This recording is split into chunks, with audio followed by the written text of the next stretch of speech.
was lead on the call that evening, County Search and Rescue, Winter Response. I had been doing it for 9 winters. By then, I could usually tell the difference between trouble and inconvenience just by how a voice sounded when it first came through dispatch. The call that came in sounded ordinary, but turned into one of the most terrifying experiences of all our lives. Dispatch logged it as 2 occupants stranded on an inland road, a snowdrift across both lanes. The engine was running, the heater was on, and fuel status was unknown. The caller did not use distress words, no shaking voice or rushed breathing or arguing in the background. He asked for assistance, gave a clear location, then waited. Dispatch asked the standard questions. Any injuries or medical concerns? The answers came back negative, short and calm. We logged it as routine. We were operating out of a small town in interior British Columbia. That afternoon it was me, Connor, Leah, and Jason. Connor had been on the team 3 years. Leah was in her 2nd month. Jason and I have been together since I joined the team. He was the one driving. We rolled out just before 6 in the county SAR truck, set up for winter recovery and roadside assistance. The drive was quiet. The main highway had already been plowed, but the inland connector was narrower and untreated, with packed snow and long patches of dark ice where the wind had scoured it smooth. The road cut through open, wind-exposed ground on one side, with dense forest pressed tight along the other. The sky was low and heavy, and although it wasn't really snowing, fine flakes drifted through the air.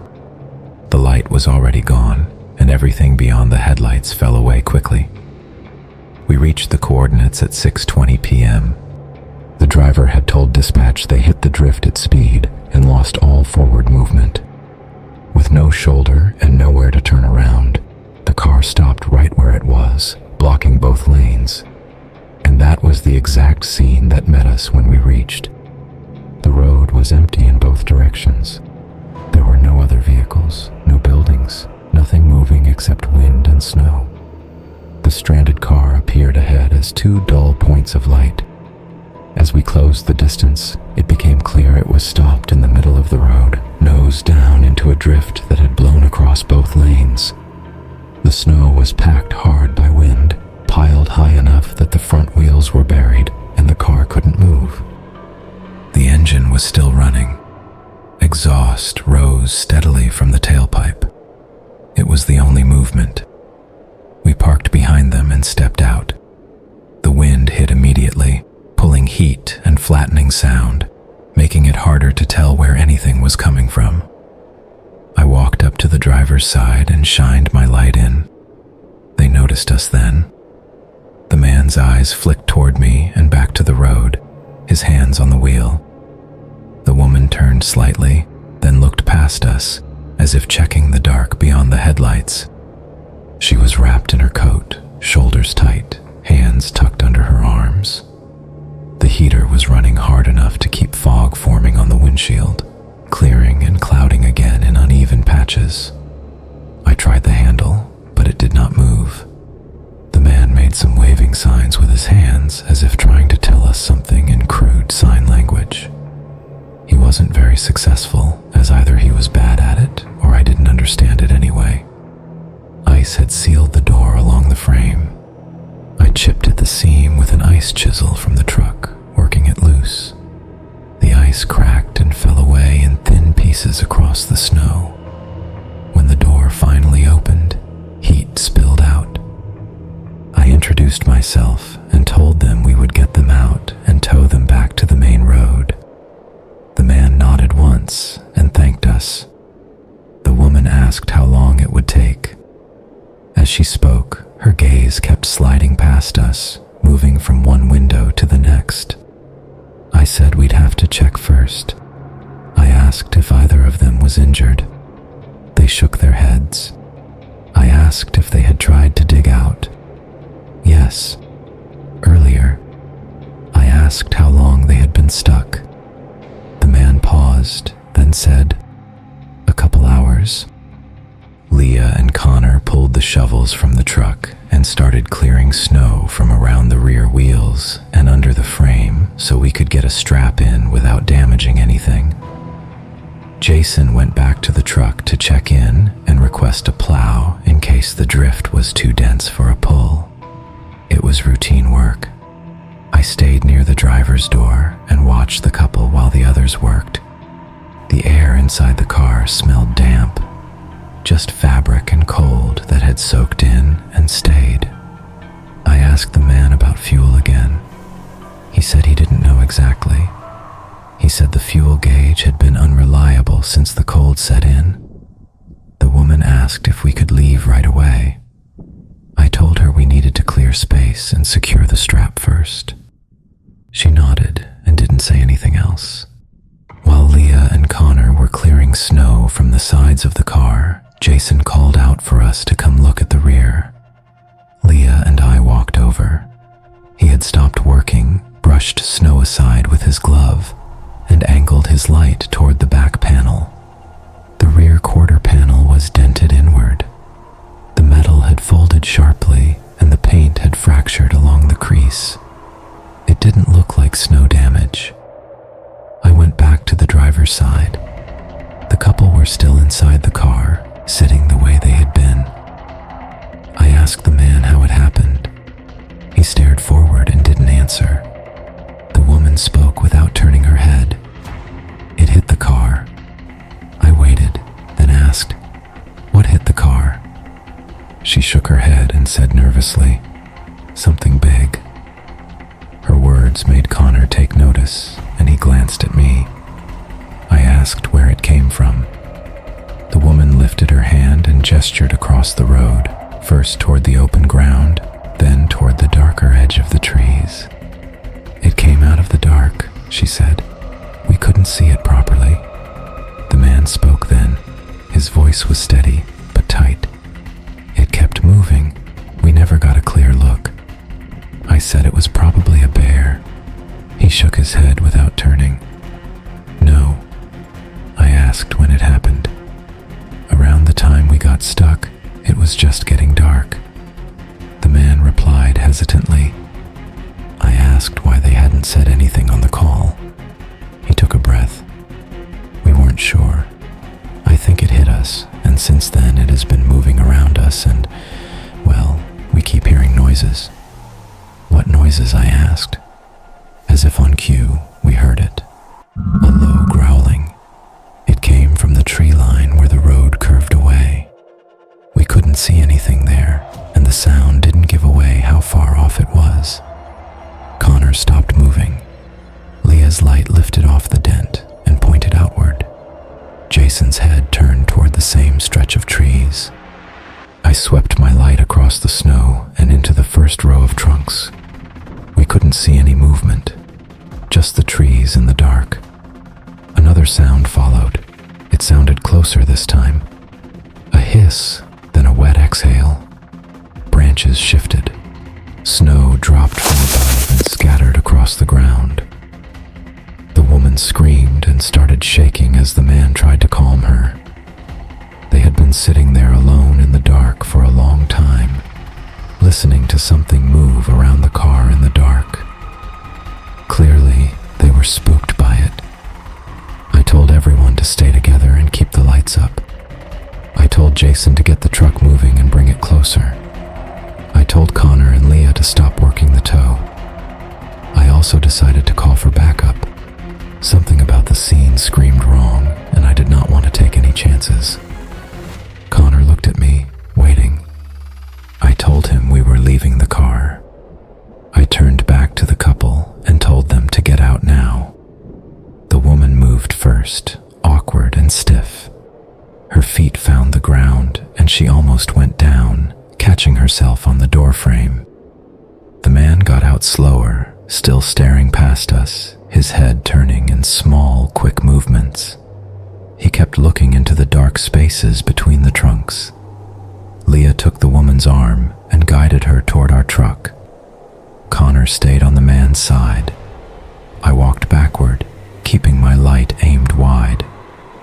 The growl came again. It was was definitely closer now. It rolled across the snowfield to our left, then cut off. We still could not see the source of the noises. We started moving toward the truck in a tight line, the couple in the middle, Connor and Leah on either side, me at the back. The wind shifted.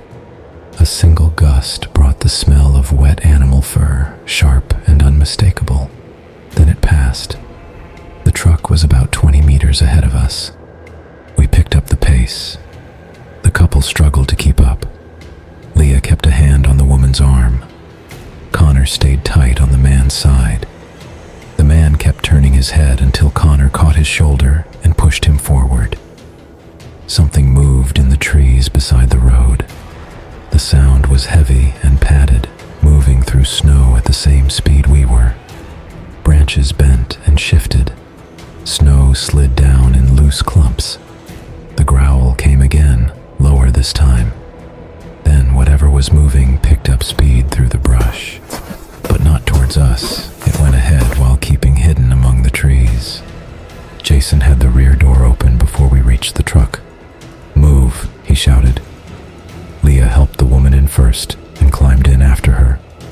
Connor and the man followed. I got in last and pulled the door shut.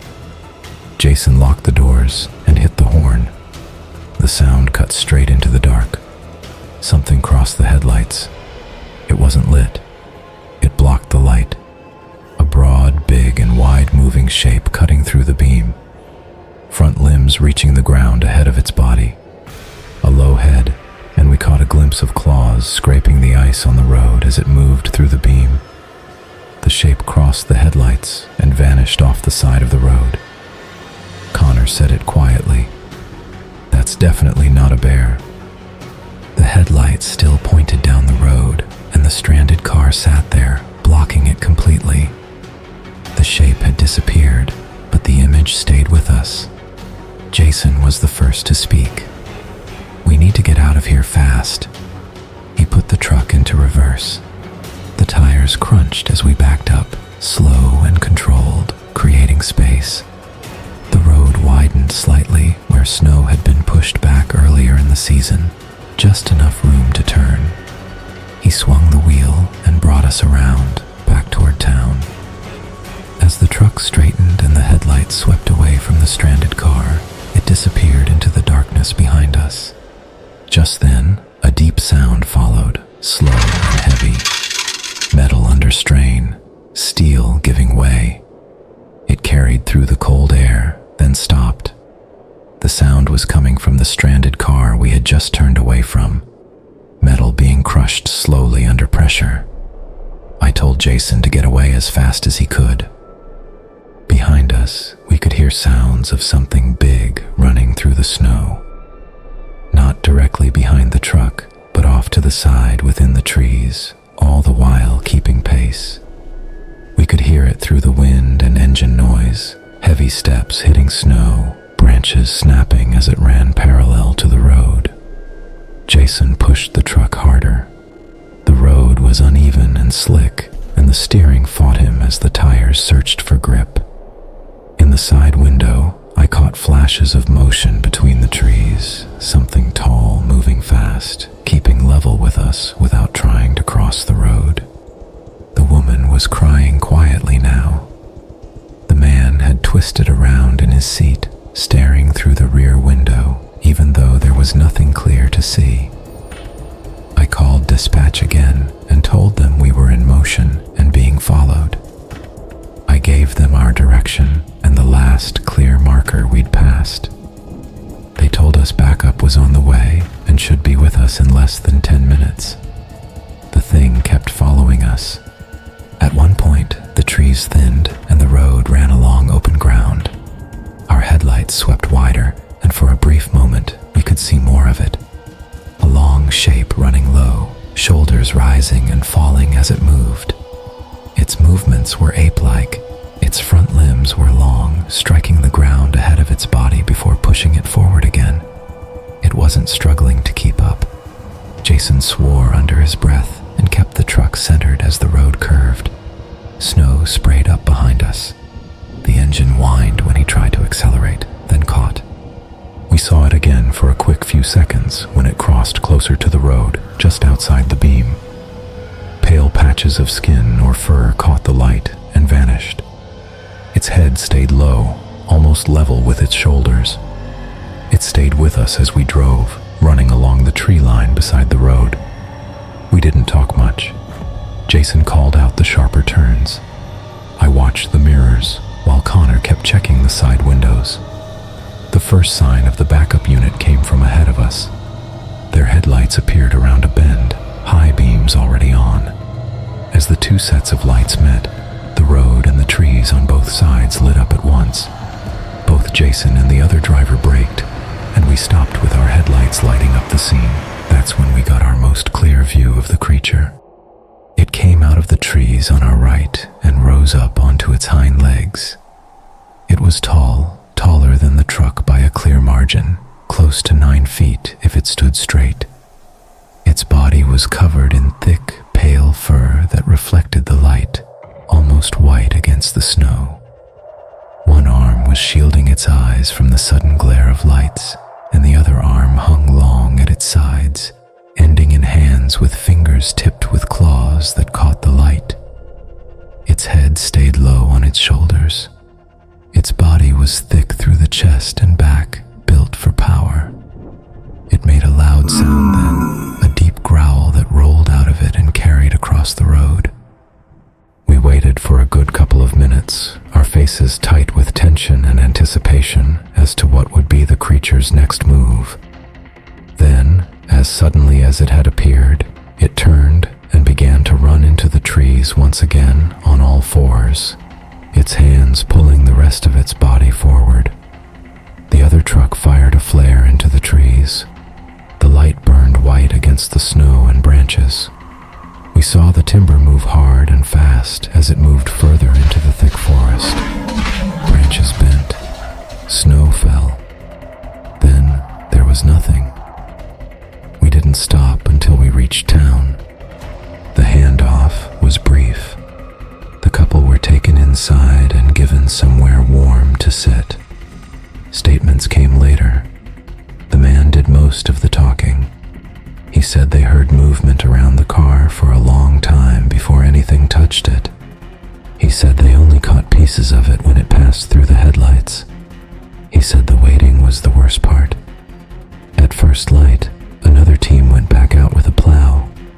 The car was still there, or at least what was left of it. The doors were bent open and twisted back. There were no clear tracks leading away from it. Wind and drifting snow had covered most of the ground by morning. What we did find was damage. Several young trees along the edge of the road were bent or snapped partway through. Bark had been torn from one trunk at about shoulder height. On the rear bumper of the car, the metal was pressed inward in uneven grooves, wide and shallow, as if something with weight and grip had pulled against it rather than struck it. Back at the station, we looked at each other more than we talked. No one tried to explain what we'd seen. No one pushed for answers. We all understood that whatever it was, it had stayed close, and it had decided when to leave. After that, the work continued. People still got stuck. Roads still closed. Winter stayed the same, but we changed. On night calls, we staged vehicles with room to move. Backup was always on hand to reach quickly. We stayed tighter as a group and cleared scenes faster. That was enough.